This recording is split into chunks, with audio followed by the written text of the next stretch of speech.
Hello, कैसे हैं आप सब लोग। आप कुछ बेहतर होंगे। तो फ्रेंड्स, आज हम आपके लिए लेकर आए हैं कि साइबर लुटेरों से कैसे बचें और अपनी संपत्ति को, अपने साजो सामान को कैसे हिफाजत करें। सबसे पहले आपको हम 10 टिप्स बता दे रहे हैं। अगर अच्छा लगता है तो आपको चैनल को सब्सक्राइब करना भी चाहिए, आपकी मर्जी है। तो आपको 10 टिप्स बता रहे हैं।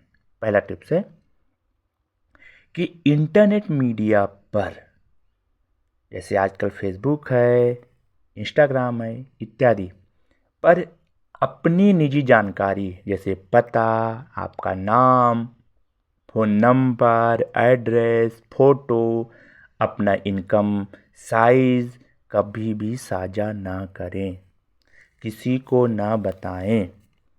और सबसे समझदारी बात है कि सोशल मीडिया का यूज ही ना करें। क्या ज़रूरत पड़ी है? किसको फेसबुक से आज तक 10 20 50 लाख के फ़ायदा हो गया? किसको इंस्टा से फ़ायदा होगा? जिसको हो गया उसको यूज करने दो। लेकिन नहीं, लोग यूज करेंगे और उसमें जानकारी दे देंगे और फिर पछताएंगे, क्योंकि जानकारी एक बार चली गई तो साइबर लुटेरों की टीम उस पर काम करना शुरू कर देती है। फिर वही फ़ोन करके कहीं न कहीं से भी जो है डिजिटल जो है अरेस्ट या और भी किसी और रास्ते से पैसा लेना शुरू कर देती है। दूसरा पॉइंट है, तेजी से पैसा डबल होने की बात जहाँ कहीं आए वहाँ सतर्क हो जाएं, दूर हो जाएं। अगर तेजी से पैसा डबल होता तो बैंकें जो हैं, एसबीआई इत्यादि बैंकें अपना पैसा वहाँ डबल नहीं कर लेती, या अडानी अंबानी अपना पैसा डबल नहीं कर लेते। लेकिन नहीं, लोग उनके झांसे में आ जाते हैं और उनको पैसा हाथ में दे देते हैं या उनके बैंक अकाउंट में पैसा डाल देते हैं, या कोई छोटी मोटी ऐसी कोई कंपनी होती है उसमें पैसा लगा देते हैं। वो मूर्खता है, उससे बचें। तीसरा पॉइंट है, शेयर बाजार में निवेश कभी भी अधिकृत प्लेटफॉर्म्स पर ही जाकर करें। किसी बैंक खाते में पैसे नहीं डालें।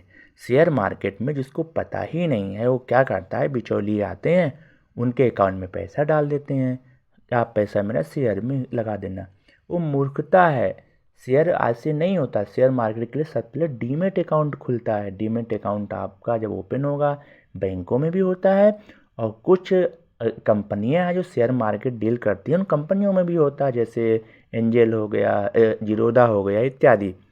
तो इनमें आपका डीमेट अकाउंट खुलता है और आपके अपने अकाउंट से डीमेट अकाउंट में पैसा ट्रांसफ़र होता है। फिर आप स्टॉक खरीदते हैं, जैसे टाटा मोटर हो गया, अपोलो टायर हो गया, ठीक है, एसबीआई बैंक हो गया, एसबीआई लाइफ हो गया, रेलवे के बहुत सारे हैं। इन सब के आप शेयर खरीदते हैं, वो है शेयर मार्केट। बहुत से लोग क्या है, पढ़े लिखे होने के बावजूद इतना मूर्खता का काम करते हैं कि वो किसी आदमी को पैसा उसके हाथ में दे देते हैं या उसके बैंक अकाउंट में दे देते हैं, फिर घर में बताते हैं कि हमने तो शेयर मार्केट में पैसा लगा दिया। ऐसा नहीं करना है। अगला पॉइंट है, ईमेल या इंटरनेट मीडिया पर आए अनजान लिंक पर कभी भी टच ना करें, क्लिक ना करें। कई लोग सोचते हैं हम तो बड़े बुद्धिमान हैं, हम तो क्लिक कर देंगे लेकिन अपना डिटेल नहीं भरेंगे। अरे भैया, क्लिक करते ही आपका मोबाइल हैक हो जाएगा और सारा मैसेज, फोटो, सब कुछ डिटेल उसके पास में पहुंच जाएगी। इसलिए अनजान लिंक पर तुरंत उसको डिलीट कर दें। और अगला पॉइंट है, सुरक्षित कनेक्शन का उपयोग करें। जैसे कि HTTPS जो साइट होती है, सही साइट पर ही, यानी कि वेबसाइट का ही उपयोग करें। SBI का आपको लॉगिन करना है या किसी चीज़ का लॉगिन करना है, किसी कंपनी से आप सामान परचेज करें उसका लॉगिन करना है, या अमेजन या फ्लिपकार्ट का लॉगिन करना है, उसकी सही साइट की पहचान होनी चाहिए आपको, उसके बाद ही लॉगिन करें। अन्यथा उसी का डुप्लीकेट कॉपी बना रहेगा, उसमें थोड़ा सा अंतर रहेगा, आपको पता नहीं रहेगा, और उस पर लिंक पे आप जाएंगे, आपकी सारी डिटेल वहाँ पे पहुँच जाएगी। बहुत ही आसानी से आपसे साइबर ठगी जो है हो जाएगी, यानी कि आपके द्वारा दी गई जानकारी से साइबर ठग आपका उपयोग करके आपको जाल में फंसा के आपका पैसा लूट लेंगे। अगली जानकारी है, टिप्स है, सॉफ्टवेयर को नियमित रूप से अपडेट करें। अपने मोबाइल के सॉफ्टवेयर को अपडेट करते रहें। ऑपरेटिंग सिस्टम, ऐप और ब्राउज़र को अपडेट करते रहें, उससे सिक्योरिटी सही रहती है आपके फ़ोन की। अगला पॉइंट है, ऑनलाइन भुगतान के लिए डेबिट कार्ड के बजाय क्रेडिट कार्ड है तो अधिक सेफ्टी है। ऑनलाइन आपको कहीं बिल पेमेंट करना है, यदि आपके पास में क्रेडिट कार्ड है तो आप उसका उपयोग करें और इमीडिएट अपने क्रेडिट कार्ड में जो है जितना डेबिट हुआ है उतना पैसा अपने डेबिट कार्ड से जमा कर दें। लोड भी नहीं रहेगा, आप सेफ रहेंगे। अगला पॉइंट है कि भरोसेमंद वेबसाइट से ही खरीदारी करें, जैसे अमेजन, फ्लिपकार्ट इत्यादि है। इस प्रकार की कोई डुप्लीकेट भी आ जाएंगी या चलो और भी बहुत सारी कंपनी आ जाएंगी। 10-20 रुपए के लालच के चक्कर में आपका पैसा भी गया और सामान भी घर पे नहीं आएगा और डिटेल भी अकाउंट की चली जाएगी। तो उससे हमेशा ऑनलाइन शॉपिंग करते समय ध्यान रखें।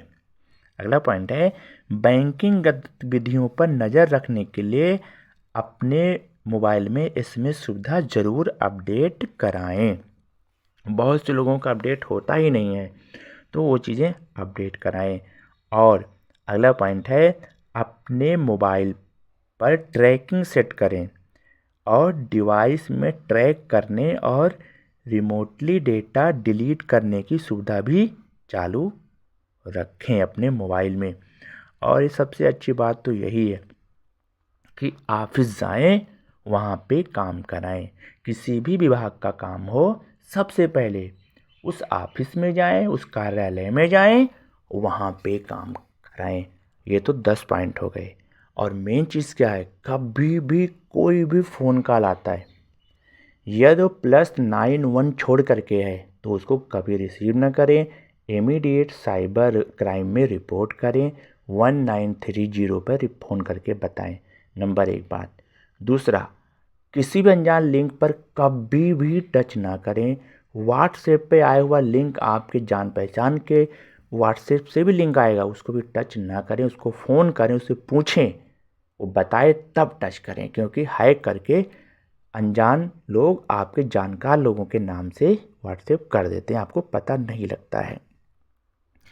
ये सारी बातें हैं, बहुत इसका ध्यान रखें। और एक बहुत मज़ेदार बात बताता हूँ, आधुनिकता बहुत अच्छी चीज़ है, लेकिन इस आधुनिकता में इतना ही पागल ना हो जाएं कि घर बैठे सारी सुख सुविधाओं को लेना चाहें, तो भैया धोखे का शिकार हो जाओगे।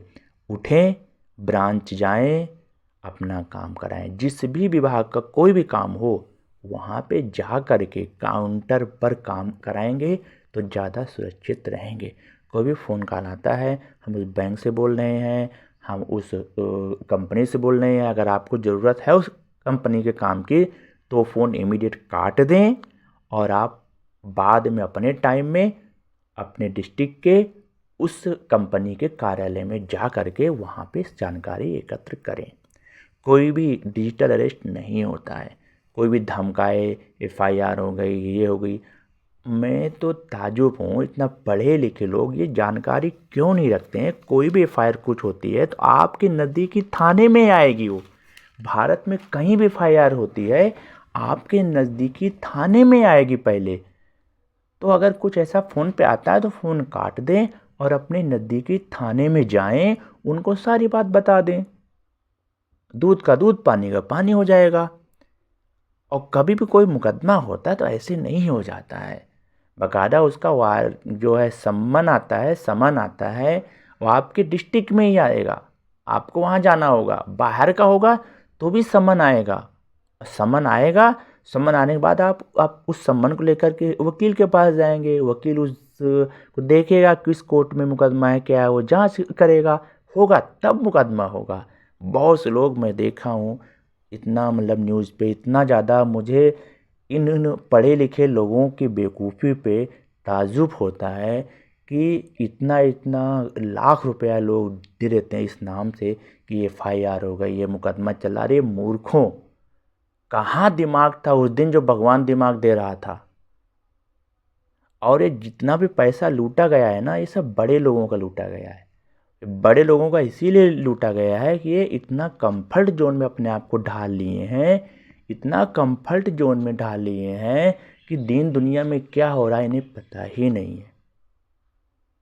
तो हमारा वीडियो स्पेशल उनके लिए है जो अपने आप को तो बड़ा बताते हैं, बड़े हैं भी हो, पैसे में बहुत बड़े हैं, लेकिन चौमुखी रूप से वो जागरूक नहीं है, वो चौमुखी विकसित नहीं है। वो अपने पैसे कमाने में इतना ललायत हैं, इतना डूबे हैं कि दीन दुनिया में क्या हो रहा है पता ही नहीं है। फिर एक फ़ोन कॉल आता है, वो डिजिटल अरेस्ट हो जाते हैं। शर्म की बात है। और वो डिजिटल अरेस्ट करने वाला भी बाद में हंसता होगा, क्या मूर्ख बनाया उसको, क्या मूर्ख बनाया उसको। अरे भाई, मैं तो सच कहूँगा ऐसे लोग मूर्ख ही होते हैं। खुद इतना पढ़े लिखे होने के बावजूद शर्म आनी चाहिए, शर्म आनी चाहिए। कोई भी मुकदमा, कोई भी केस, कोई भी एफआईआर होगी, अरे भाई मूर्खों, तुम्हारे डिस्ट्रिक्ट में होगी, अगर बाहर भी होगी तो डिस्ट्रिक्ट में ही आएगा। तो क्या जा करके टैक्सी से, गाड़ी से अपने ज़िले में पता कर ले। उनके लिए तो यही उत्तर है। और पुलिस को चाहिए, जैसे कोई ऐसे लोग आए ना कि मेरे साथ साइबर फ्रॉड हो गया, उसको तुरंत कॉलर पकड़ के पहले तो 4-5 लगाना चाहिए। इतनी जागरूकता होने के बाद तुम कहाँ थे जब अक्ल बट रही थी? तो मतलब पुलिस ऐसा नहीं करती है, पुलिस नहीं मारती है, ये चीज़ सच है, लेकिन ये चीज़ एक समझाने के लिए मैं बता रहा हूँ कि जब अक्ल बट रही थी तो कहाँ थे? अपने पैसे नहीं संभाल पा रहे हो, अकाउंट में रखे पैसे संभाल नहीं पा रहे हो। और कई लोग तो ऐसे हैं कि खुद जा कर के पैसा निकाल के, सब एफडी तोड़ करके, एलआईसी का बॉन्ड तोड़ करके उस फ्रॉड के अकाउंट में जमा करके चले जाते हैं और घर में किसी को नहीं बताते। इतनी मूर्खता! तो उनके लिए तो यही गुस्सा में आदमी यही कहेगा ना कि जब अक्ल बट रही थी तो कहाँ थे। खैर, पुलिस किसी को मारती नहीं है, इसी भी एक समझाने का ढंग था। पुलिस जो उनके साथ अपराध हुआ होता है उनको अच्छे से मतलब बिठाती है, उनकी बात सुनती है, एफआईआर लिखती है, आगे की कार्रवाई करती है। तो कृपया हमारा मैसेज यही है कि जो इस मैसेज को सुनेंगे कम से कम वो तो बचे रहेंगे, वो तो सेफ रहेंगे।